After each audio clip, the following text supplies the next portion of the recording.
আসসালামু আলাইকুম গাইস, অনেক দিন পর আপনাদের মাঝে চলে আসলাম একটি ভিডিও নিয়ে। তো এই ভিডিওটি হতে যাচ্ছে বাস নিয়ে। অনেক দিন পর এসে পড়ছি পটুয়াখালী হাইওয়েতে। ঢাকা থেকে যে বাসগুলো ছাড়ে সব গাড়িগুলো পটুয়াখালী হয়ে কুয়াকাটা চলে যায়। তো কুয়াকাটা পর্যন্তই শেষ সীমানা বিশ্ব রোডের, তারপর আর কোনো রোড নেই বা জায়গা নেই। তো এই যে বাসটি দেখতে পাচ্ছেন, এই বাসটির নাম হচ্ছে ইমরান ট্রান্সপোর্ট। ইমরান ট্রান্সপোর্ট খুব ভালো সার্ভিস দিয়ে যাচ্ছে পটুয়াখালীতে, তাই খুব সুন্দর একটি অপারেটর হচ্ছে ইমরান ট্রান্সপোর্ট। এই তো পারলেন, কত সুন্দর বাউলি। এই যে বাসটি দেখতে পাচ্ছেন, এই বাসটির নাম হচ্ছে সাকুরা পরিবহন। সাকুরা পরিবহন বরিশালে খুব ভালো সার্ভিস দিয়ে যাচ্ছে। দেখতেই তো পারলেন কত সুন্দর একটি বাউলি মেরে চলে গেল। তো এখানে গাড়ি চলে যাওয়ার কারণ হচ্ছে এখানে ব্রিজের ঢাল। এটা হচ্ছে পটুয়াখালী বড় ব্রিজ। সাকুরা পরিবহন কিন্তু পটুয়াখালীতে ভালো সার্ভিস দিয়ে যাচ্ছে। তারপর আছে পটুয়াখালীর কিং লাবিবা পরিবহন। বরিশালের কিং সাকুরা হলেও কি পটুয়াখালীতে লাবিবা পরিবহন হচ্ছে কিং। লাবিবা পরিবহন কিন্তু খুব ভালো সার্ভিস দিয়ে যাচ্ছে কুয়াকাটা মহাসড়কে। এর কোনো দুর্নাম নেই, সেফলি ড্রাইভিং করে পটুয়াখালী রোডে, তাই খুব ভালো সার্ভিস দেয় পটুয়াখালীতে। লাবিবা পরিবহন খুব স্পিডে ড্রাইভিং করলেও বাকি খুব ভালো সার্ভিস দেয়, বা এই ড্রাইভিংগুলো খুব ভালো হয়ে থাকে। তারপর আছে শ্যামলী পরিবহন। শ্যামলী পরিবহন পটুয়াখালীতে খুব আগে থেকে সার্ভিস দিয়ে যাচ্ছে। শ্যামলী পরিবহন কিন্তু পটুয়াখালীতে খুব তাড়াতাড়ি পৌঁছায়, তাই আমার সবচেয়ে ভালো লাগে শ্যামলী পরিবহন। শ্যামলী পরিবহন মানেই রকেট, তাই শ্যামলীকে দ্বিতীয় কিং বলা হয়। তো এরপর আছে ইউনিক। এটা নতুন একটি পেইন্টের ইউনিক। তো ইউনিক আরও একটা আছে কেমন জানি কমলা কালারের। তো ইউনিক পটুয়াখালী রোডে খুব ভালো সার্ভিস দেয়। তো এটাও একটি ইউনিক। তো দুইটা ইউনিক একসাথে দেখতে থাকুন। পটুয়াখালীতে যে ইউনিকটি আছে সেই ইউনিকেরই মনে হয় এই গাড়িটি। তো এই পেন্টের গাড়িটা খুব সুন্দর লাগছে আমার কাছে। তো পটুয়াখালীতে একসাথে দুটো দেখলাম মাত্র। এই ইউনিকের পেন্টটা কিন্তু খুব সুন্দর। এই পেন্টটি আমি 100তে 100ই দিব। তো তারপর আছে এনা পরিবহন। পটুয়াখালী মহাসড়কে কিন্তু অনেক আগে থেকে এনা পরিবহনের সার্ভিস আছে। তো এনা পরিবহনের সার্ভিস কিন্তু পটুয়াখালীতে খুব ভালো। তো ভালো হওয়ার কারণ হচ্ছে এটার একটা রেকর্ড আছে। সেই রেকর্ডটা হচ্ছে মাত্র 3 ঘন্টায় ঢাকা থেকে পটুয়াখালী এসে পড়েছে এনা পরিবহন। আদেও কোনো গাড়ি পৌঁছেছে কিনা 3 ঘন্টা আমি বলতে পারি না, কিন্তু এনা পরিবহন পৌঁছেছে এটা আমি জানি।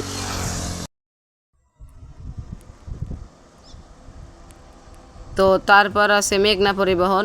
এই মেঘনা পরিবহনও কিন্তু অনেক আগে থেকে সার্ভিস দেয়, অনেক সুন্দর সার্ভিস দেয়। আমার কাছে খুব ভালো লাগে এই মেঘনা পরিবহনটিকে। তো মেঘনা পরিবহন অনেক আগে থেকে সার্ভিস দেওয়ায় এই গাড়িটি খুব ভালো নাম করা হয়ে গেছে পটুয়াখালী রোডে। যাত্রীদের কিন্তু খুব আগে পৌঁছে দেয় এই মেঘনা পরিবহন, তাই আমার কাছে খুব ভালো লাগে এই মেঘনা পরিবহনকে। তারপর আছে শ্যামলী পরিবহন। শ্যামলীর কথা আমি আগেও বলেছি।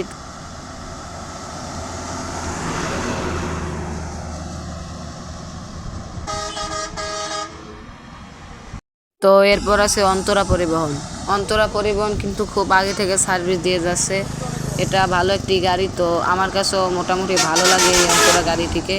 অন্তরা গাড়ি কিন্তু খুব তাড়াতাড়ি পৌঁছে দেয় যাত্রীদেরকে ঢাকা। লাইক ও সাবস্ক্রাইব করে দেন। তো এই যে শ্যামলী পরিবহন, শ্যামলীর কথা কিন্তু আগেও বলেছি, তো এখন আর বললাম না। তো এরপর আছে হানিফ পরিবহন। তো হানিফ পরিবহন কীরকম সার্ভিস দেয় আপনারা তো জানেনই। তো পটুয়াখালীতেও কিন্তু সেরকমই সার্ভিস দেয় ভালো। এই হানিফ পরিবহন কিন্তু পটুয়াখালীতেও ভালো সার্ভিস দেয়। তো হানিফ পরিবহন কিন্তু যখন ভালো চালান লাগে তখন ভালো মতোই চালায়।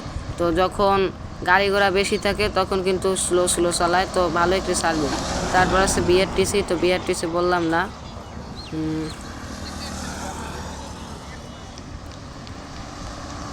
তারপর আছে কিন্তু ইকরা। ইকরা পরিবহন কিন্তু নতুন সার্ভিস দেয় পটুয়াখালীতে। তো তারপর আছে কিন্তু গ্রিন লাইন। তো এসির রাজা বলা হয়ে থাকে গ্রিন লাইনকে। গ্রিন লাইনও কিন্তু পটুয়াখালীতে খুব আগে থেকে সার্ভিস দেয়। তো গ্রিন লাইন কিন্তু বেশি জোরে না আসতেই চলে। তো এরপর আছে লাবিবা ক্লাসিক। লাবিবা ক্লাসিকের নাম কিন্তু এখন চেঞ্জ করা হয়েছে, তার নাম এখন আহনাফ। তো লাবিবার কথা বলা হয়েছে। তো দেখুন, লাবিবা কিন্তু ডিপার বা বাউলি মেরে চলে গেল। বাউলিও মেরেছে প্লাস ডিপারও মেরেছে। তো জায়গাটাও সুন্দর। তো এরপর আছে ইউনিক। তো এই ইউনিকটাই কিন্তু আসল। তো আগেরটাও কিন্তু এই ইউনিকের একটি গাড়ি। তো পেইন্ট খালি চেঞ্জ। তো দোনোটাই ইউনিক। তো তারপর আছে কিন্তু চন্দ্রা পরিবহন। চন্দ্রা পরিবহনটা কিন্তু পিকআপের পিছনে পড়ছে, ভালো মতো দেখা যাচ্ছে না। পিকআপটাকে কিন্তু ওভারটেক করলো। তো চন্দ্রার পিছনে কিন্তু লাবিবা ছিল। লাবিবা ক্লাসিক কিন্তু খুব সুন্দর একটি এন্ট্রি নিয়ে পটুয়াখালীতে প্রবেশ করলো।